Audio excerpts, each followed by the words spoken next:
आई होणं हा प्रत्येक स्त्रीचा एक सुखद अनुभव असतो. पण या दरम्यान अनेक प्रकारच्या समस्यांनाही सामोरे जावे लागते.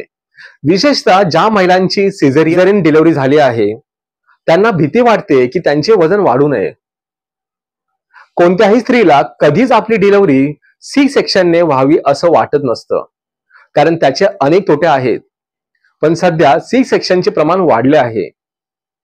प्री किंवा पोस्ट मॅच्युरिटीमुळे अनेकदा डॉक्टरांकडे दुसरा पर्याय नसतो. सिझेरियन डिलिव्हरीमुळे तुमचे पोट बाहेर आले असेल तर काळजी करू नका.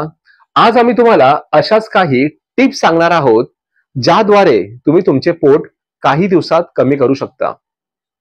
नमस्कार मित्रमैत्रिणींनो, माझं नाव नितीन धुमाळ. आपल्या सर्वांचं स्वागत आहे आपल्या 3 फिटनेस या मराठी यूपी चॅनलवरती.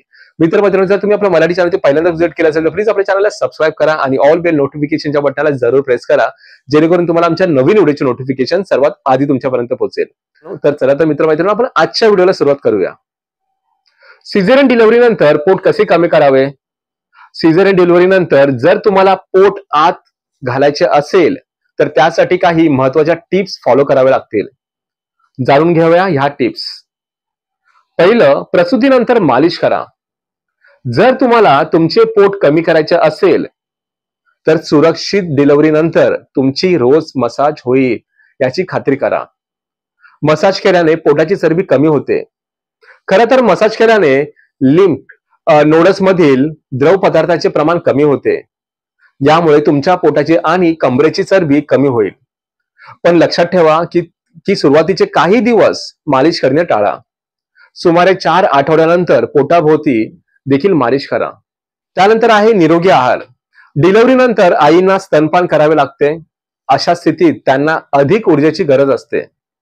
त्यामुळे त्या काळात आपल्या आहारात अधिकाधिक पौष्टिक पदार्थांचा समावेश करण्याचा प्रयत्न करा. कर्बोदकांमध्ये समृद्ध आणि कमी फॅटयुक्त आहार निवडा. जर तुम्हाला निरोगी राहायचे असेल तर तुमच्या आहारात फळे, भाज्या आणि प्रथिने यांचा समावेश करा. त्यानंतर आहे दररोज चालणे. सिझेरियन डिलिव्हरी दरम्यान पोटाच्या आजूबाजूचे स्नायू खूप कमकुवत होतात. पोट आकाराने खूप गुबगुबीत दिसते. अशा स्थितीत तुम्ही या काळात जड व्यायाम टाळावा. पण सुरुवातीचे काही आठवडे जड व्यायाम न करता या काळात तुम्ही हळू चालू शकता. यामुळे तुम्हाला खूप आराम मिळेल. यासोबतच चालल्याने पोटातील कॅलरीज बर्न होतात. त्यानंतर आहे पुरेसे पाणी पिया. प्रसूतीनंतर पोट कमी करायचे असेल तर पुरेसे पाणी पिया. पाणी प्यायल्याने तुमचे शरीर हायड्रेट राहते. यासोबतच शरीरातील घाणी बाहेर पडू शकते. अशा परिस्थितीत जर तुम्हाला तुमचे पोट आत राहायचे असेल तर दिवसातून किमान 6 ते 7 ग्लास पाणी पिया.